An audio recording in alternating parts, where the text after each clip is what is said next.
আমরা দুটি দল আলাদাভাবে নির্বাচন করেছি, কিন্তু আমাদের ভিতরে আমরা আশা করি একটা সৌহার্দ্যপূর্ণ পরিবেশের মাধ্যমেই আগামী সময়গুলোকে আমরা রাষ্ট্র পরিচালনায় সরকার এবং বিরোধী দল সমন্বিতভাবেই আমরা দেশের জন্য কল্যাণমূলক কাজ করতে পারব।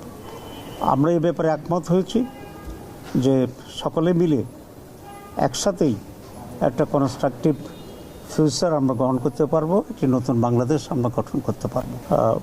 মৌলিকভাবে আমরা এই আলোচনার একমত হয়েছি এবং নিজেদের ভিতরে মৌলিক কোনো ঝামেলা হলে আলোচনা ভিত্তিতে যাতে একটা পজিটিভ একটা সমাধান আসতে পারে সেই সব বিষয়ে আমরা আলোচনা করেছি।